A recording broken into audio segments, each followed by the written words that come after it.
Obrigado pela tua santidade, pelo teu favor e pela tua unção. E eu prometo te dar toda a honra e toda a glória. Em nome de Jesus. Eu acredito, irmãos, numa escassez dos próximos dias. Numa escassez, eu não falo de coisas materiais. Eu acho que o grande problema da humanidade é o excesso. E às vezes mais do que a falta. Homem se perde por excesso. Homem se perde por fartura. Por isso que é muito mais perigoso eu lidar com o sucesso do que lidar com o fracasso. Não é? Às vezes as pessoas dizem assim: aquele cara era uma bênção, depois que ele enriqueceu, ele desviou. Irmão, eu creio que o dinheiro não desvia ninguém, ele só revela. Eu creio que a fama não desvia ninguém, ela só revela. Amém? Alguém me perguntou esses dias: Luiz Hermínio, você não tem medo da fama? Eu digo não, porque eu tenho uma causa para ela. Se você tem uma causa para o recurso, uma causa para a fama, porque Deus só tem um motivo para te deixar conhecido, para você ser voz para quem não tem. Deus só tem um motivo para te dar recurso, para você ser provisão para quem não tem. Deus só tem um motivo para te levantar, e quando Ele levanta um, Ele está pensando no coletivo. Como eu disse ontem, Deus é plural, Deus é uma comunidade de três: Pai, Filho e Espírito Santo. A pluralidade de Deus é que revela a sua essência. Então, eu quero junto aqui, porque nós estamos aqui em corpo, e eu louvo a Deus por essa casa, como disse o pastor Rafael. Eu sempre achei o pastor Júnior um homem de paz. Desde a primeira vez que eu vi, acho que 2012, 13, eu sempre achei ele um homem de paz. Sabe, todo lugar tem um homem de paz. Uma vez eu e Iraci estávamos vindo da Argentina, faz uns 15, 16 anos atrás, e naquela época você tinha que dar a saída dos seus eletrônicos. E eu não me dei conta. Eu fui para a Argentina, em Buenos Aires, a gente voltou e chegou no aeroporto de Porto Alegre. Eu fui fazer a alfândega e a Polícia Federal prendeu o meu notebook. E eu disse para o guarda: mas eu sou um pastor. Ficou pior. Ele disse: não interessa quem o senhor tinha que dar saída. Eu disse: pois é, mas eu não sabia. E as minhas coisas ali no notebook não estavam salvas em nenhum HD, porque só Jesus salva, né? E eu não salvei. E aí eu corri na TAM. Naquela época não era Latam, era só TAM. Eu fui na TAM, era cartão vermelho. Disse: você não pode me ajudar a prender meu notebook e tal? Ele disse: senhor, não tem. Polícia Federal uma coisa, empresa aérea outra. Fui na Infraero e nós íamos pegar conexão para Florianópolis. E aquela corrida dentro do aeroporto. Aí eu fui, policial federal, disse: como é que eu faço? Ele disse: se o senhor correr no caixa eletrônico, pagar a multa, o senhor pode levar. Corri, eu botava o envelope, devolvia. Botava o cartão e devolvia. Aí eu corri lá e disse: por favor, cara, meu instrumento de trabalho, as minhas mensagens estão aí dentro. Disse: sinto muito, senhor. Irmão, eu fui no meio do aeroporto Salgado Filho, lá em Porto Alegre. Levantei a mão e dei um grito: Deus, cadê o teu homem de paz desse aeroporto? Aonde está o homem de paz desse aeroporto? Aí eu vi uma placa, ANAC. Vou lá. Eu disse: Senhor, é Pai do Senhor, eu sou um pastor. Ele disse: querido, Pai do Senhor, eu também sou pastor. Aí eu disse: prenderam meu notebook, eu não sabia. Ele disse: se eu tenho coragem de deixar o dinheiro comigo, eu vou lá com o senhor agora, pago e amanhã boto no correio. Deu certinho. Todo lugar Deus tem um homem de paz. Todo lugar. Você pode ir numa loja de ímpio, você pode ir no mercado, só tem ímpio. Tem um homem de paz lá. Tem um apaziguador, aquela argamassa mole que junta os tijolos duros.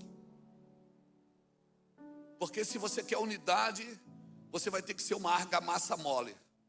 Um pastor que não se ofende, ele é uma semente para a unidade. Amém? Um pastor que não se frustra, ele é uma semente para a unidade. Eu não estou dizendo para você bolir as suas emoções, para você enganar a sua consciência. Não, eu estou dizendo para você resolver os seus problemas. Um homem de paz, irmãos, ele não tem problema. O cara vai ter que se esforçar para ofender ele. Por quê? Porque ele não deu um lugar que é de Jesus para ninguém. E eu queria falar desse homem de paz chamado José. Alguém que Deus levou como escravo para o Egito. Abra sua Bíblia comigo em Gênesis 41, 53. Oh, aleluia. Está conosco aqui, pastor Daniel. Aleluia. Ministro do Senhor. Quando a gente vem para os Estados Unidos, o pastor Daniel sempre está com a gente aí, ministrando. Eu que ensinei ele a cantar, a tocar. Eu toco 2 instrumentos também, sino e campainha. Glória a Deus. Vamos lá. Gênesis 41, 53 diz assim: passados os 7 anos de abundância que houve na terra do Egito, começaram a vir os 7 anos de fome. Como José havia predito, havia fome em todas as terras, mas em toda a terra do Egito havia pão. Sentindo toda a terra do Egito a fome, clamou o povo a Faraó por pão, e Faraó dizia a todos os egípcios: ide a José, e o que ele vos disser, fazei. Havendo, pois, fome sobre toda a terra, abriu José todos os celeiros e vendia aos egípcios, porque a fome prevaleceu na terra do Egito. E todas as terras vinham ao Egito para comprar de José, porque a fome prevaleceu em todo o mundo. Obrigado, Jesus, pela tua palavra. Nós louvamos o teu precioso nome. Irmão, você conhece a história. E quem levou esse cara para lá, para o Egito, foi Deus. Por isso eu e você, melhor do que conhecer um plano pessoal para nossas vidas, nós precisamos conhecer o plano eterno de Deus. E aonde nós nos encaixamos no plano eterno de Deus, aonde o meu ministério se encaixa. Como eu disse no primeiro dia, aqui na conferência, você não tem o chamado, é o chamado que tem você. A missão é de Deus. A missão não é minha. Eu faço parte da missão. Por isso eu preciso ter uma consciência de pertencimento, não de posse. Isso não é meu. Eu faço parte de algo que não começou em mim e não vai terminar em mim. Eu fui encaixado em algo, porque eu acordei para isso. Você acordou para isso. Irmãos, por isso eu preciso entender o plano eterno de Deus. Qual é o plano de Deus para Boston? Qual é o plano de Deus para Fleming? Qual é o plano de Deus para os Estados Unidos? Porque certamente se eu estou no lugar, eu preciso entender que mais importante do que descobrir o que eu tenho que fazer, eu tenho que descobrir aonde eu devo estar. Porque o que eu tenho que fazer está exatamente aonde eu devo estar. Então, mais do que procurar o que fazer, procurar serviço, você tem que procurar a geografia de Deus para a sua vida. Qual é a geografia de Deus para a minha vida?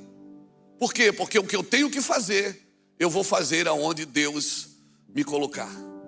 Por isso, pare de procurar o que fazer. Pare de comprar amor pelo serviço, fazendo algo para se sentir alguém. Procure saber aonde Deus quer que você esteja. Porque se você está no lugar certo, aonde Deus quer que você esteja, no lugar que Deus se coloque, é Deus quem faz primeiro, não é você.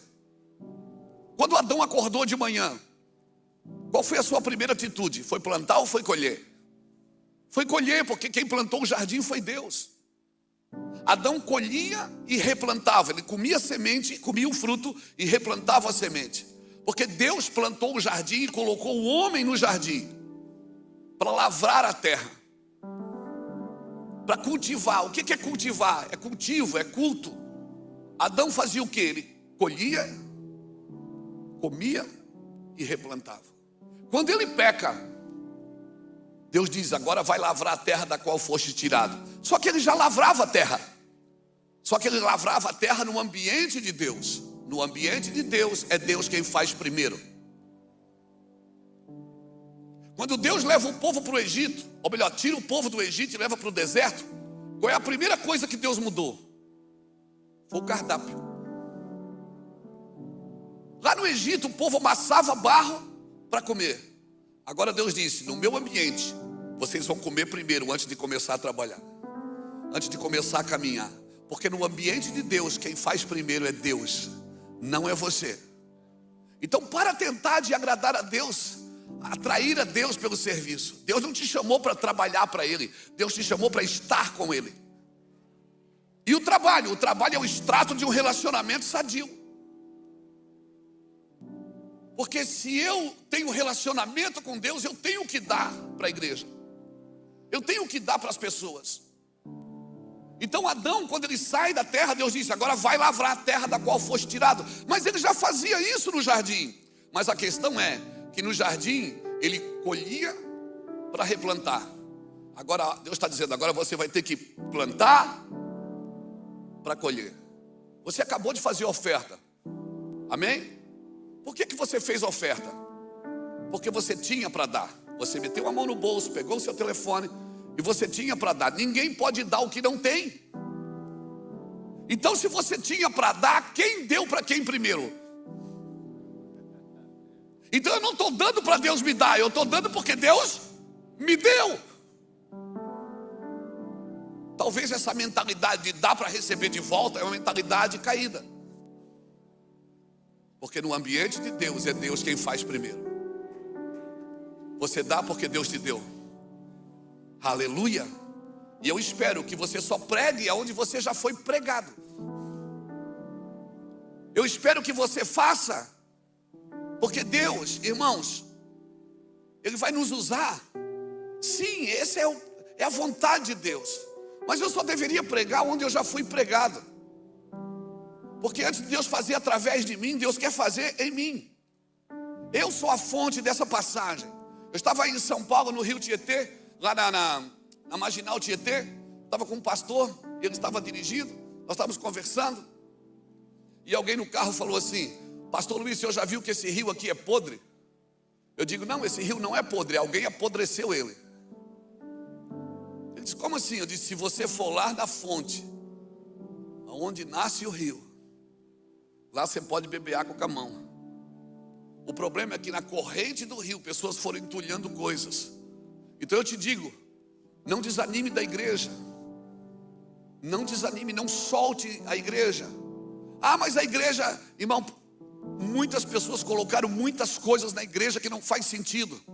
Mas se você for lá na fonte e você voltar lá no Calvário, lá você pode beber com a mão, irmão. Porque a mesma pureza da cruz continua até hoje. Ele faz nova todas as coisas. Muitas pessoas foram colocando dogmas, doutrinas, costumes, colocando coisas inúteis. Mas por favor, volte à fonte. Amém? Por isso que eu gosto de botar sal é na fonte, não é na correnteza. Eliseu, quando botou sal, botou na fonte. Foi lá curar a fonte. Amém, irmãos? A fonte do evangelho é pura. Amém? Eu não sei se eu falei aqui essa semana, mas Davi foi visitado por Natã. Me lembra que eu tenho que falar de José. Amém?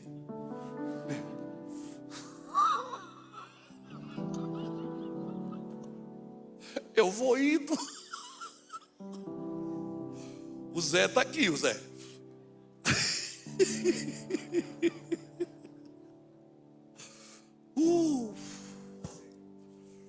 Eu já podia pregar de tarde para emendar, né? Não, deixa eu perto da janta que é melhor. Irmão, Davi foi visitado por Natã. E Natã entra e conta uma historinha para Davi. Natã diz assim: ó, ô Davi, tinha um cara que tinha uma ovelha. O cara estava no campo, tinha uma ovelha. E aí tinha um outro homem que tinha várias ovelhas, Davi. Você acredita que aquele homem que tinha um monte de ovelhas pegou a ovelhinha daquele que só tinha uma, Davi, e matou? Davi ficou enfurecido, irmãos. Enfurecido. Ele diz: esse homem tem que morrer. Natã olha para ele e diz: Davi, esse homem é você. Davi diz: eu vou morrer. Natã diz: não, fica tranquilo, você não vai morrer, mas a espada não vai se apartar da tua casa. E depois você conta quantos filhos de Davi morreram. Foi a sentença que ele deu para o outro. Ele disse: deve devolver 4 vezes mais. Morreu Aminon, Absalão, Adonias e o filho da Batseba com 7 dias. Porque o que você deseja para os outros, e eu estou falando de um homem segundo o coração de Deus, segundo o coração de Deus. Irmão, para todo assassino de vocação, ele vai pagar caro na sua descendência, infelizmente. Por isso, não seja um pastor assassino de vocação. Seja um facilitador. Seja uma argamassa mole que junta tijolos duros. Amém? Seja livre, irmão. Paulo fala em 1 Coríntios 9:19: embora eu sendo livre de todos, eu me faço servo de todos. Sabe quando é que você consegue servir uma pessoa? Quando você é livre dela. Livre da opinião dela, livre da crítica dela, do elogio dela. E aí você consegue servir todo mundo. Senão você só vai servir quem te faz bem. Você não vai conseguir servir quem te critica. E nós fomos chamados para servir a mesa. E não é nós que escolhemos quem vem para a mesa. E se o Senhor quiser que Judas sente na mesa, ele senta na mesa também, molha o pão no mesmo prato. Por quê? Porque Judas me treina.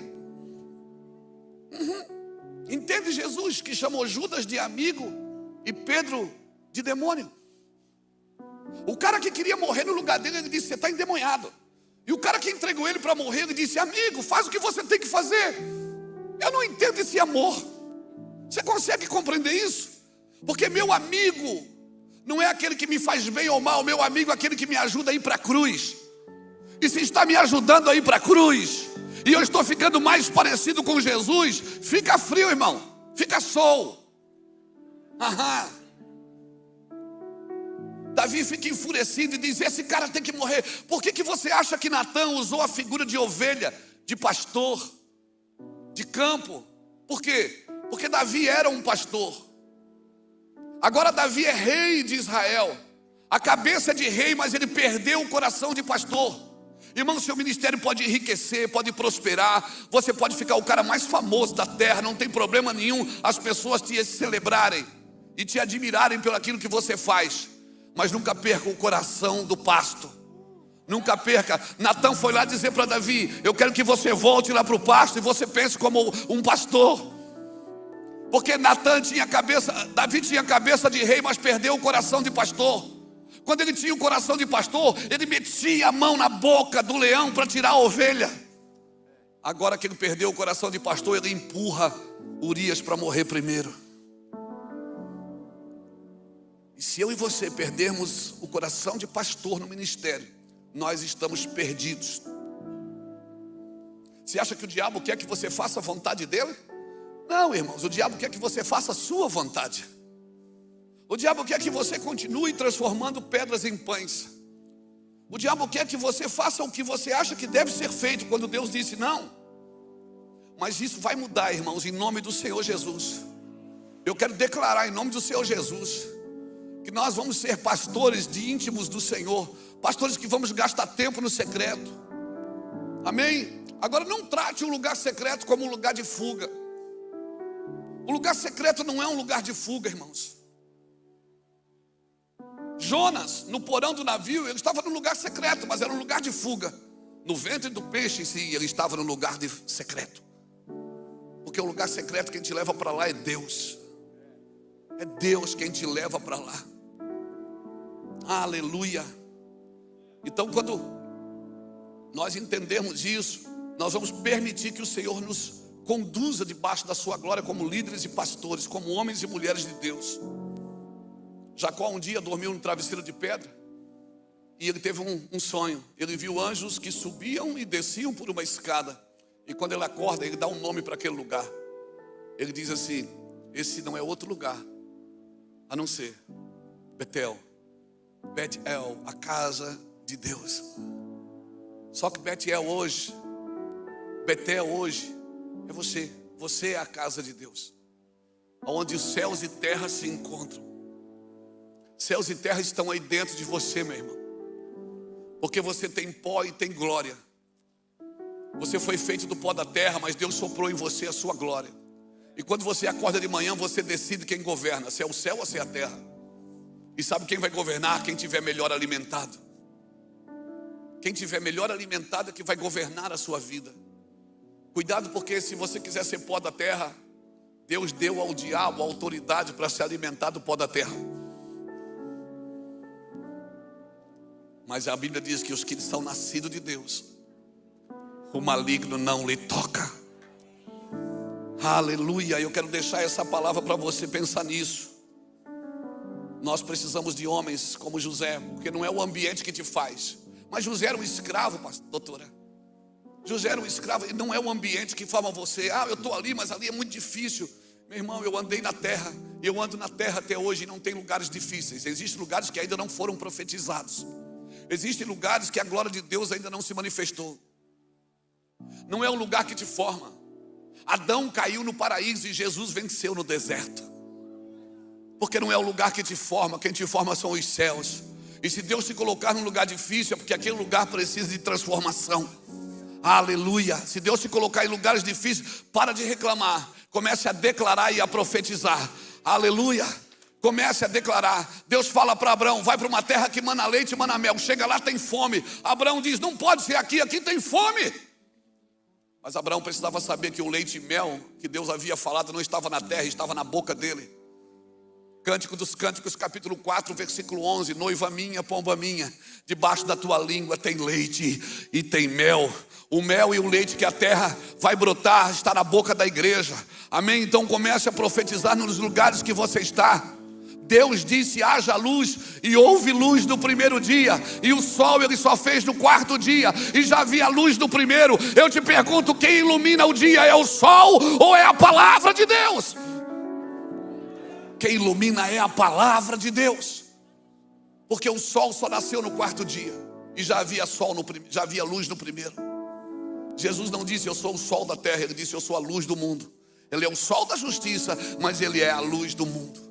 Por isso se prepare, porque Deus está preparando pessoas, homens e mulheres, para colocar em lugares estratégicos.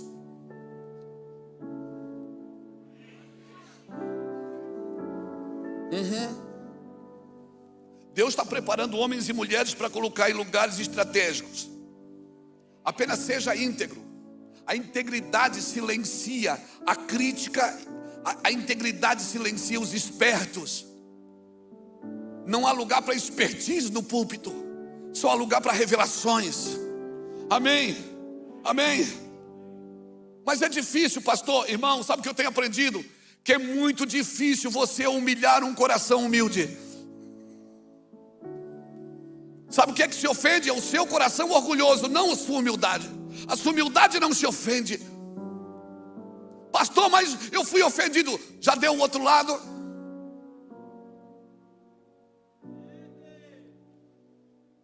A glória não está no primeiro tapa, está no segundo. A glória não está no primeiro murro, está no segundo. A glória não está na primeira milha, está na segunda. A glória não está quando alguém te tira a capa, mas quando você entrega a túnica. Oh, aleluia. Homens e mulheres que não se ofendem, que não se machucam. E você acha que Deus vai contar tudo para você? Não vai. Já pensou se Deus diz para José: Zé, teus irmãos vão te pegar, vão te dar um pau, Zé, quebrar você no meio, vão arrancar sua túnica, Zé, e depois você vai ser vendido na casa de um homem muito bom, Potifar. Ele é uma besta, mas a esposa dele só Jesus. E você, José, vai ser preso por um crime que você não cometeu. Mas fique tranquilo, meu filho, é só por 10 anos. E depois de 10 anos você vai ser o governador do Egito. Você acha que José é irmão? Hein? Se a pessoa está na igreja fazendo campanha para se livrar do problema, quando chega um problema na vida dela, ela acha que é o diabo. Ela não entende a pedagogia de Deus. Quem se sente humilhado é o nosso coração orgulhoso, irmão. Seja honesto, meu irmão. Hoje, ser honesto está em alta, porque tem pouca concorrência. Não é? Hoje tem pouca concorrência para quem é honesto. Seja honesto. Você vai sair na frente porque tem pouca concorrência para a lealdade, para a honestidade. Amém? Pastor, mas eu sou um profeta, eu sou indignado com a fé. Ei, escute. A minha indignação profética não pode apagar a minha visão apostólica. Eu tenho indignação também profética. Uma hora dá vontade de pegar uma azurrilha, irmão, e derrubar tudo. Tem lugares que eu vou que dá vontade de botar spray de pimenta. Mas a minha indignação profética não pode apagar a minha visão apostólica, que é trazer todo mundo para a mesa. Trazer todo mundo para a mesa. E você, esse homem de promoção, essa mulher de promoção. E se nós não entendermos o tempo, nós vamos comer a semente antes de plantar ela. Amém, querido?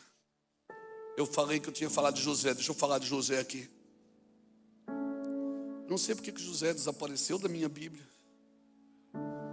Glória, cadê você, Zé? Está aqui. Glória a Deus. Irmãos, 7 anos de fome, 7 anos de escassez. Quem é que governava o Egito? Faraó. Aí Faraó tem um sonho, ninguém consegue revelar, você conhece a história. Aí um copeiro lembra de um jovem que estava na cadeia, que pediu para ele: quando você sair daqui, fala de mim para Faraó. A minha pergunta é: o copeiro falou para Faraó quando saiu? Não, porque, irmão, Deus tem um tempo exato para fazer na sua vida. Deus não vai fazer quando... Não arrombe portas, não arrombe portas. Não fura fila, meu irmão. Não fura fila, você só vai atrasar o processo. Eu me lembro quando eu ia nas igrejas, lá no Brasil, o pastor Irineu Gruber, meu amigo, ele disse: vou te levar na conferência lá do pastor Jorge Linhares. Me levou lá no Jorge. Era o CIMEB, Conselho de Pastor. Aí eu peguei as minhas fitas de VHS, aquelas fitas assim bonitas, eu cabeludo, cabelo repartido no meio, parecia o búfalo do Beto Carreiro. Coisa linda. Peguei as minhas fitas, botei minha roupa de crente e fui. Chegou lá, o Irineu me apresentou para o Silas, para o Jorge Linhares, um monte de pastor conhecidos. Olha, isso aqui é o Luiz Hermínio, é um moço lá de Santa Catarina. E eu: senta aqui. Eles puxaram a cadeira: senta aqui. Daí eu disse: pastor, trouxe meu material, se o senhor conhecer. Irmãos,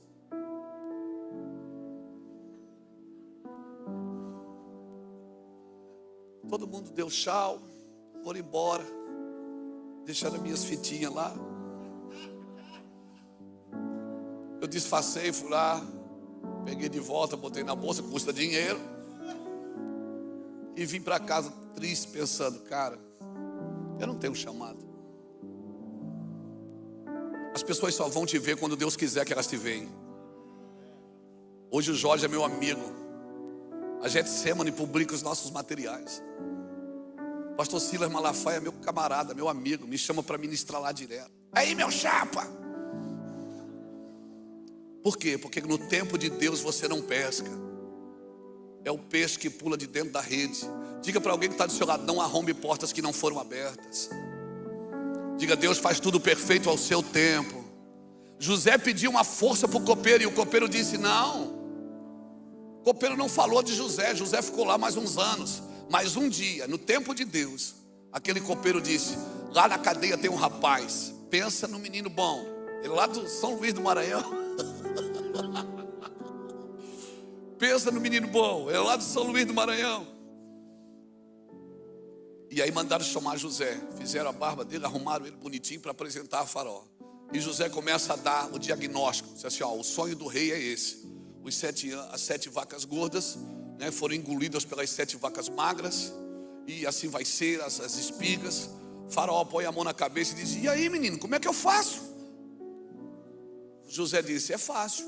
O senhor levanta um homem que tenha o coração do senhor, e esse homem vai guardar o quíntuplo, 20% da sua colheita. Nos 7 anos de fome, esse homem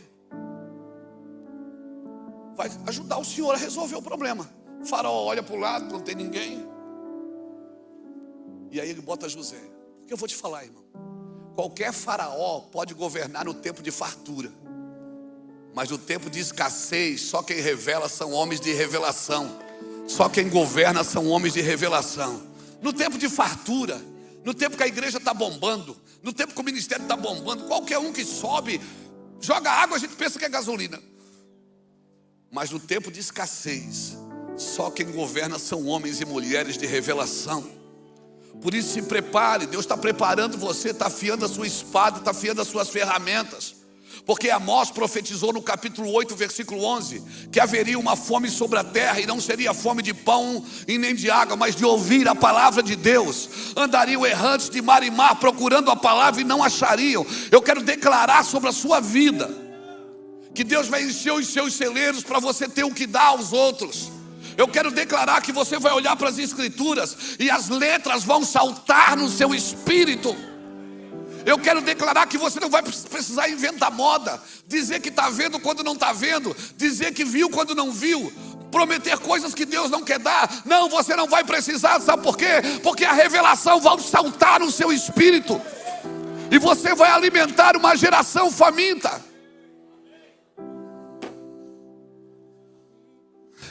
Em tempo de fartura, irmão, qualquer um governa, mas no tempo de escassez, só quem governa são homens de revelação.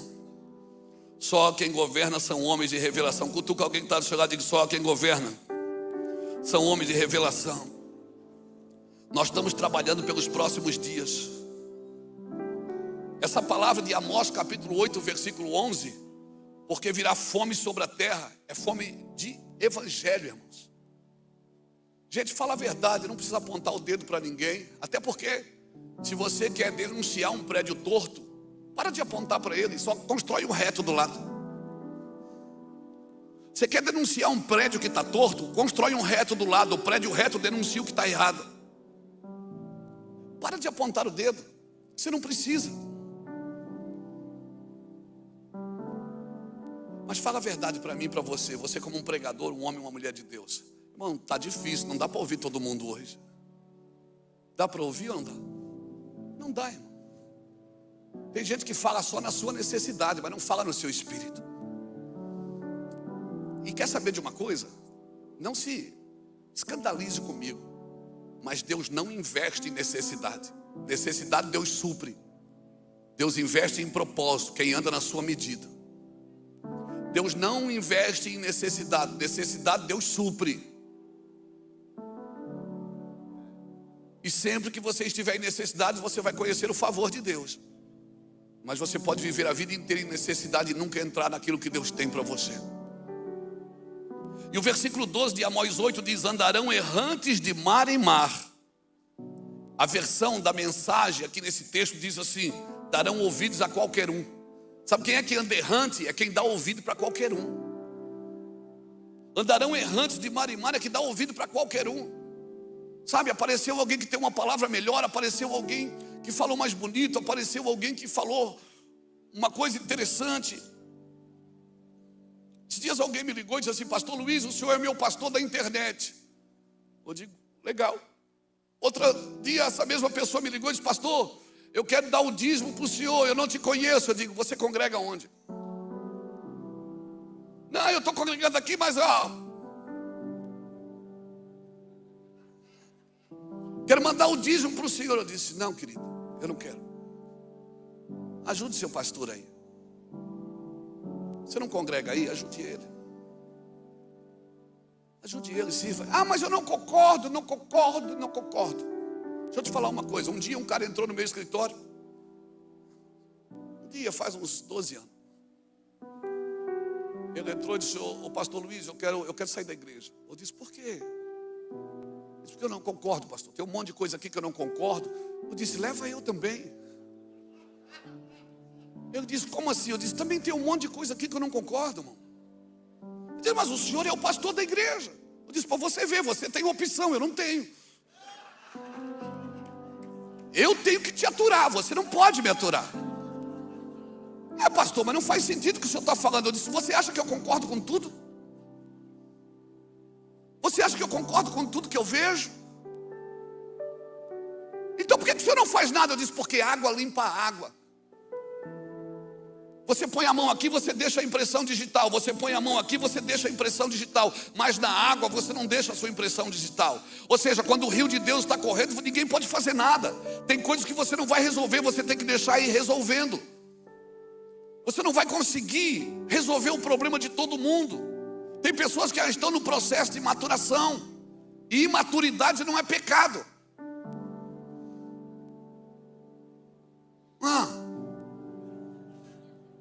Aí ele disse: pastor, mas eu só queria me desligar. Eu digo: desliga eu também. Você acha que você acha que eu gosto de todo culto que eu venho aqui, nessa igreja? Você acha que eu gosto de tudo que acontece aqui? Você viu a música que cantaram aquele dia? Não tem nada a ver comigo. Você viu o que o cara falou ali? Não tem nada a ver com o que eu ensino, mas está aqui comigo há 20 anos e não aprendeu. Eu disse: faz sentido isso. Então por que você não fica para me ajudar a resolver esses B.O.? Para você é fácil, você sai e começa de novo. Eu não, eu tenho que ficar aqui. E o pior, se você volta, eu ainda tenho que te aceitar. Ele disse: ô pastor, o senhor está certo. Eu digo: então abraça aqui, vamos chorar. Está lá incomodando até hoje. Aleluia.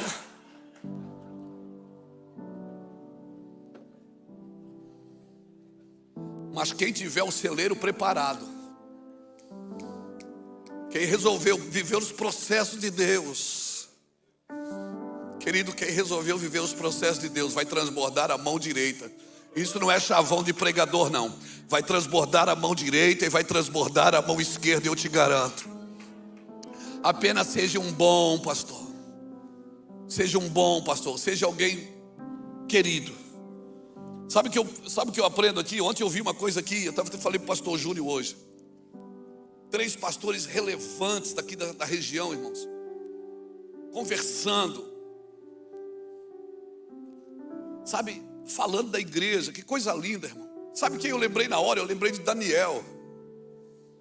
Porque Nabucodonosor teve um sonho e ninguém conseguiu revelar o sonho.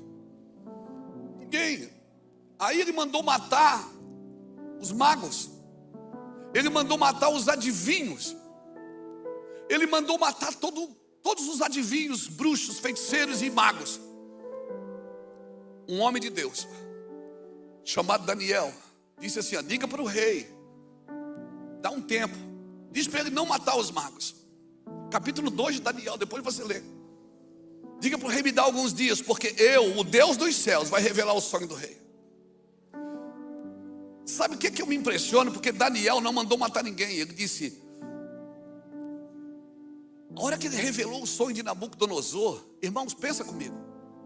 Ele poderia ter dito: não, tudo bem, eu revelo o sonho do Senhor, mas manda nesses falsos profetas, essa montoeira de gente aí, você manda destruir tudo. Vamos ficar só nós aqui, né? Vamos abrir uma igreja só aqui.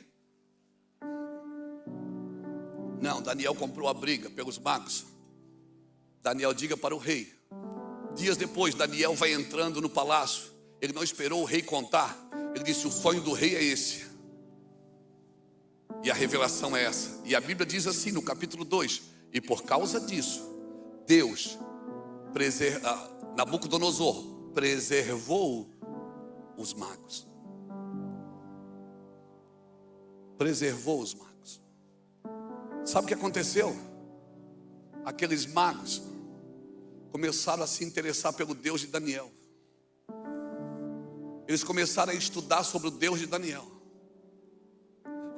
600 anos depois, eles foram passando de geração em geração e ensinando: olha, teve um homem na Babilônia, ele tem um Deus, e o Deus dele livrou a gente. Nós somos preservados, a nossa linhagem foi preservada por um homem que estava lá na Babilônia. E eles começaram a estudar sobre o Deus de Daniel, de geração em geração. E eles descobriram que o Messias nasceria e teria uma lâmpada, uma luz dos céus.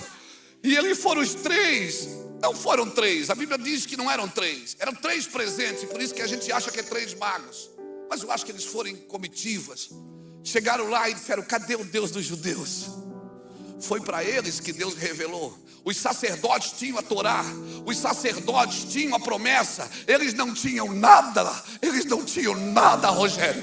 Eles não tinham nada em que se segurar. Eles não tinham nenhuma revelação. Eles só tinham no coração uma coisa: gratidão. Gratidão por serem preservados. Eles começaram a estudar sobre Deus, começaram a estudar, e eles descobriram que nasceria o Messias. E por isso eles foram primeiro a ver o Messias. Ei, eles foram primeiro a ver o Messias. Por quê? Porque Deus não se revela para quem só estuda, para quem só ora. Mas eu oro, eu estudo. Deus se revela para quem está interessado, para quem está interessado, para quem se importa, para quem tem gratidão no coração. Você não era ninguém, Deus te salvou, te deu uma igreja, te deu um ministério, te deu um cajado, te deu um nome, botou um PR na frente do seu nome. Empola o peito aí, porque você tem um PR na frente do nome. Você era para estar de joelhos dia e noite agradecendo por tudo que Deus fez na sua vida. Oh, Deus me tirou das trevas para essa maravilhosa luz. Pode botar para pregar mais que eu prego. Por quê? Por causa da gratidão, irmãos. Eu posso falar dia e noite, eu nunca vou conseguir cobrir o que Deus fez na minha vida e na minha casa. Nunca. Nunca. O Luiz Hermínio é pilhado, o Luiz Hermínio é chapado. Não, eu sou grato. Porque aquele que é muito perdoado, muito ama. Eu sou apaixonado, Ele é tudo que eu tenho. Eu não tenho outro bem além de Ti. Todas as minhas fontes estão em Ti. Eu amo você mais do que eu amo a igreja, mais do que eu amo Iraci, mais do que eu amo os meus filhos. Eu amo você, você está na primórdia da minha vida. Tudo que eu amo através de você, Jesus.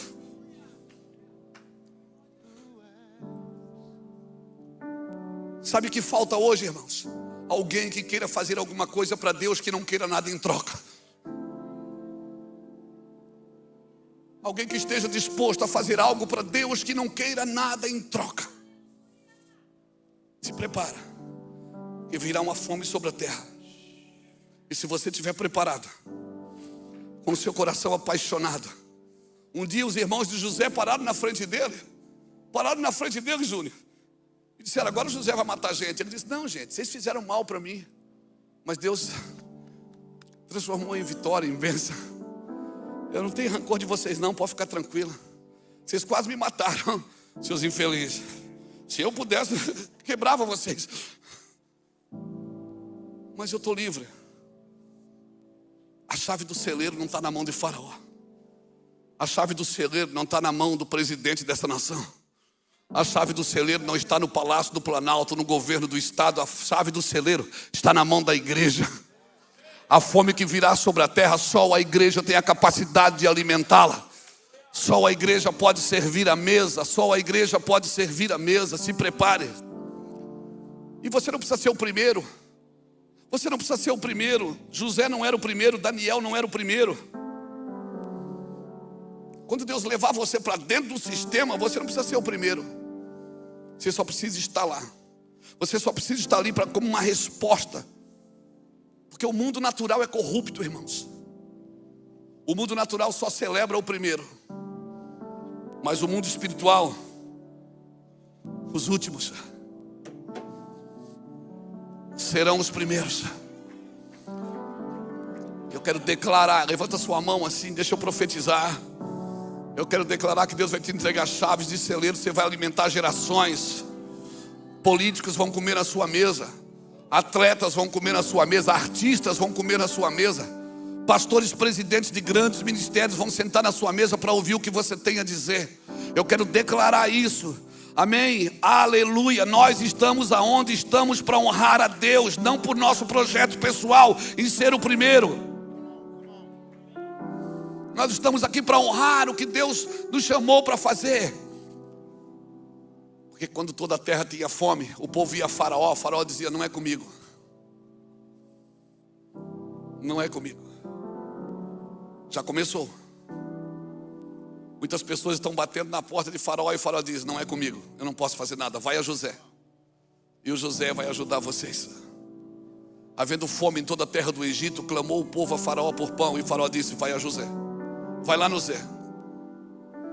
Vai lá no Zé. Amém? Por isso nós não podemos ser politicamente corretos. Nós temos que ser biblicamente corretos. Se prepare, não arrombe porta. Espera aí, vai plantando, irmão. Vai plantando, vai plantando. Fica aí, vai orando. Porque de repente, leva tempo para Deus fazer de repente. De repente. De repente acontece, mas leva tempo para Deus fazer de repente. que eu vou falar parece não fazer sentido, mas faz. Pense com o seu espírito. Não me traduza na alma. Chega a hora de fazer as mesmas coisas pela primeira vez. Como isso? Que agora vai fazer sentido para você. Mas você vai fazer a mesma coisa? É os mesmos cultos? A mesma igreja? Mas agora vai fazer mais sentido para você. Por isso nós vamos fazer as mesmas coisas pela primeira vez. Aleluia. Sabe, quando eu fui batizado com o Espírito Santo 3 meses depois de entregar minha vida para Cristo, em 1995, cara, eu andava, parecia que eu não estava ali. Eu não era daquela terra, eu não era daquela rua, eu não era mais daquele bairro. Eu andava assim, sabe, grandão. Eu estava grandão. Eu fiquei impetuoso, eu tinha coragem de falar as coisas. Eu fui em alguns velórios orar pelo morto.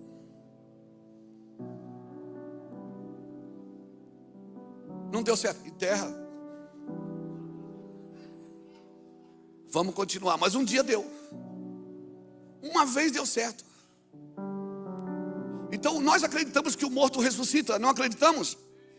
Mas nós não temos coragem de ir orar por um. Então o que nos falta não é fé, é coragem para fazer o que nós acreditamos. Nós acreditamos, mas não temos coragem para fazer por causa da nossa reputação. As pessoas vão dizer, isso aí é maluco, isso é louco. Se prepare para aquilo que está por vir, irmãos. Eu não sei quanto a você, mas eu quero ter a fama de Jesus. Eu quero ser amigo de pecadores. Você não precisa me chamar de apóstolo, de pastor ou de vice-deus. Mas uma coisa, se alguém falar, o Luiz Hermínio andou com aquele povo lá, é verdade, eu estava. Eu sou amigo de pecadores. Irmãos, ou nós seremos biblicamente correto ou politicamente correto. Se você olhar para Daniel no capítulo 5, no capítulo 6, quando Deus escreveu na parede Menem, Menem, Tekel e Parsim, ninguém conseguiu revelar. Daniel já estava esquecido no reinado. Mas a rainha mãe falou para o seu filho Belsazar e disse, olha, teu pai tinha um rapaz aqui, que aquele homem era tremendo, tudo que ele falava era batata. Mandaram chamar Daniel. Todo mundo apavorado, sem saber o que estava escrito. E Daniel veio, entrou. Quando ele entrou, Belsazar sai do trono e diz, és tu ainda o mesmo, Daniel? Ele disse, sim, o mesmo. A Babilônia mudou de rei 3 vezes, irmãos.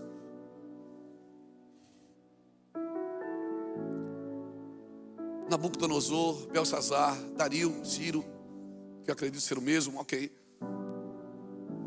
E Daniel continuou o mesmo homem. E o rei assim, se tu me revelar, vou te dar esses presentes. Dá teu pix, tu profetiza e eu te dou um pix.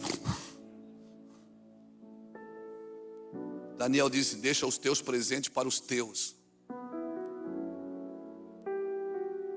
Deixa os teus presentes para os teus. E Daniel começou a contar uma história.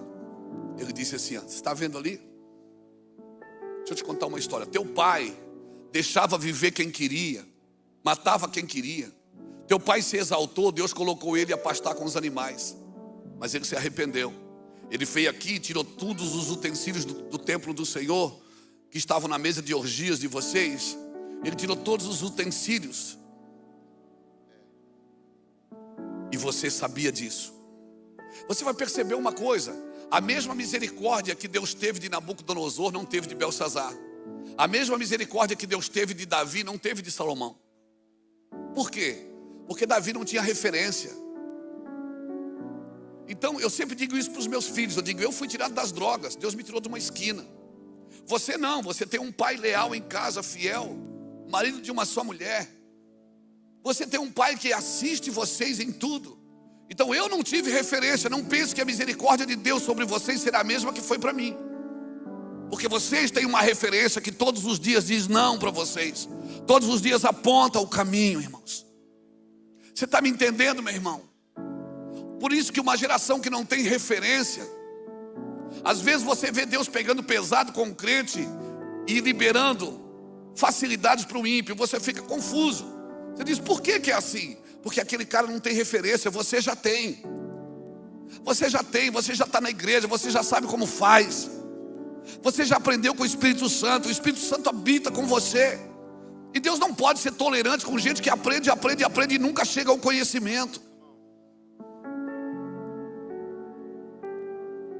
E Daniel começou a contar a história e disse, ó, pesado foste na balança e achado em falta, o reino será tirado de ti e ter dado a outro. Será dado a outro. Belsazar não fala nada. Baixa a cabeça. E naquele dia a Bíblia diz que naquela mesma noite ele morre. Então se prepare. Se prepare, porque algumas sentenças serão liberadas pelo mundo afora. Ananias e Safira, como disse o Rogério aqui,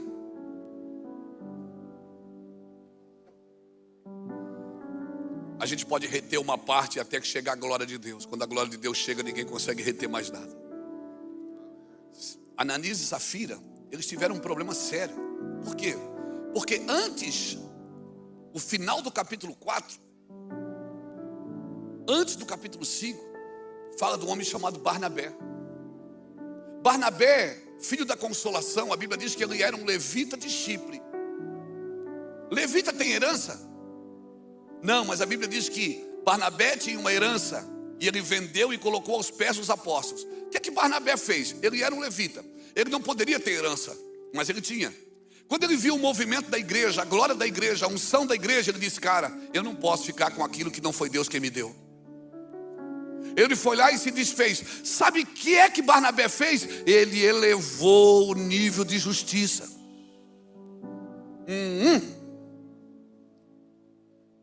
Aí começa o capítulo 5, naquela mesma fila, entra quem depois? Ananias e Safira, que esconde no outro bolso. O problema seu e meu não é esconder uma parte, é entrar na fila de quem está dando tudo. O meu problema e o seu não é esconder uma parte, é ter aliança com quem dá tudo. Porque se você quer reter uma parte e tem aliança com quem dá tudo, você vai se ferrar. Por quê? Porque o nível de justiça foi elevado.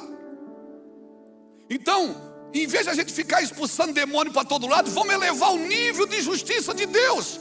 Porque o ímpio não permanece na congregação do justo. Se nós elevamos o nível de justiça, de adoração, de honestidade, de lealdade, irmão, o ímpio não permanece na congregação do justo. Ou ele converte, ou ele converte, ou ele converte, ou ele converte. E nós vamos ter menos trabalho. O que é que a gente precisa fazer? Orar, ser honesto, jejuar, mas não para Deus nos usar. Isso não precisa, Deus vai te usar para a gente melhorar e ficar mais parecido com Cristo. Porque as portas vão abrir, irmãos, e os celeiros vão ser, e os celeiros vão, a chave dos celeiros vai estar na mão de homens e mulheres que respeitaram o processo de Deus. Aleluia. Deixa eu terminar. José está morrendo agora. José está morrendo. Ele chama os irmãos e diz, ó,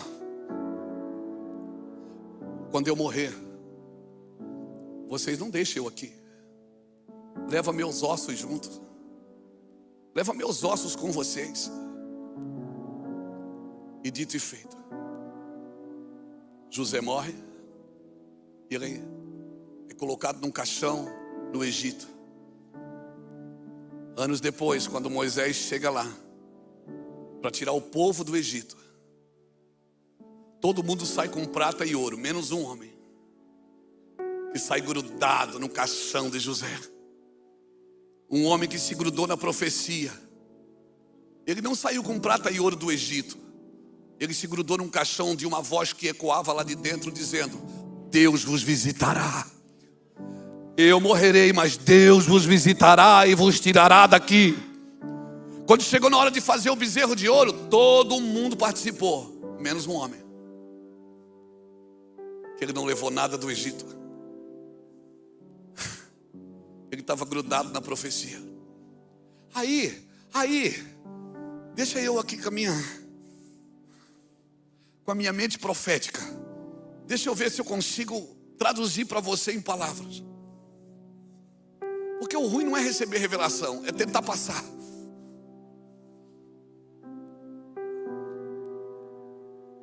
Eles levam os ossos de José, Moisés leva. E Moisés enterra José na terra de Siquém, lá em Josué capítulo 24. A terra que Jacó comprou dos filhos de Siquém. Josué enterra José, os ossos de José lá. Passam-se anos e anos e anos e anos. Jesus está na cruz. E a Bíblia diz que quando ele grita, está consumado, a Bíblia diz que túmulos começam a se abrir. E muitos santos que dormiam foram vistos na cidade. A minha pergunta, Samuel, será que o Zé não estava lá? Porque Siquém fica 12 quilômetros de Jerusalém, 11 quilômetros e pouco de Jerusalém. E quando Jesus gritou, está consumado, túmulos foram abertos. E muitos santos que dormiam foram vistos na cidade. Será que o Zé não estava junto, irmão? Por quê? Porque homens de revelação, o seu passado é resolvido. O seu presente faz sentido. E o seu futuro é garantido. Um homem que resolveu o passado com os seus irmãos, disse, vocês fizeram mal para mim, mas Deus transformou em bênção. Vocês me bateram, me agrediram, vocês merecem morrer, mas Deus me transformou em bênção e me trouxe na frente para ajudar vocês. Eu só sofri por causa de vocês. Quando chega no presente, ele agora é governador do Egito, ele está resolvido também. O seu passado ele resolve com os seus irmãos. O seu presente ele resolve, não me deixa aqui. E quando chega no futuro, ele vai para onde? Para perto da cruz. Chega lá na cruz, Jesus morre e túmulos foram abertos. Eu acredito que o Zé estava lá, irmão. Porque homens geracionais, eles não trabalham somente para um culto. Homens geracionais, eles trabalham pensando nas próximas gerações. Eles são geracionais. Eles são profetas geracionais. Eu quero deixar essa palavra para você, no seu coração e no seu espírito. Eu quero deixar essa palavra para você, no seu coração e no seu espírito. Não negocie. Deus está te preparando para encher celeiros, porque virá uma fome sobre a terra, uma fome de pão e uma sede de água. Não, de ouvir o Evangelho. E se você estiver carregado com o Evangelho de Jesus Cristo, se você estiver carregado com o Evangelho de Jesus Cristo, põe a mão assim na sua cabeça. Eu não sou muito disso não, mas põe a mão na sua cabeça.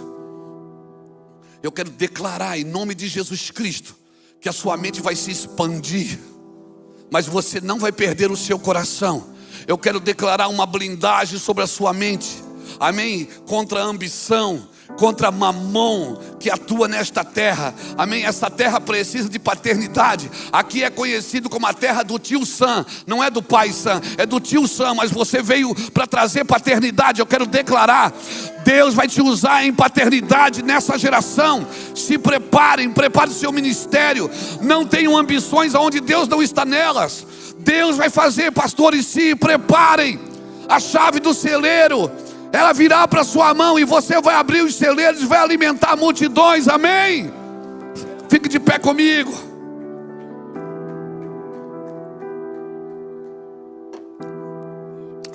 Sai do seu lugar, vem aqui na frente, vamos terminar juntos. Daqui a pouco começa outro culto, aleluia. Eita, glória a Deus.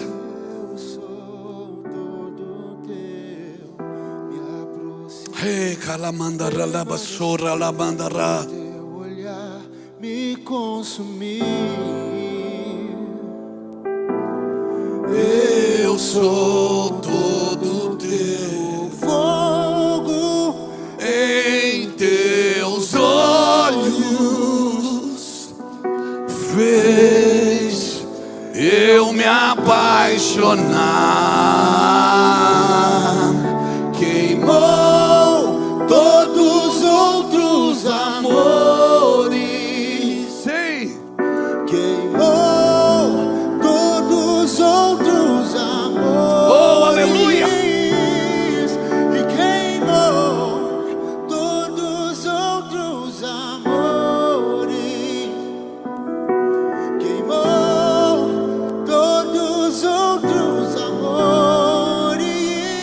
Havendo fome no Egito, você vai abrir os celeiros.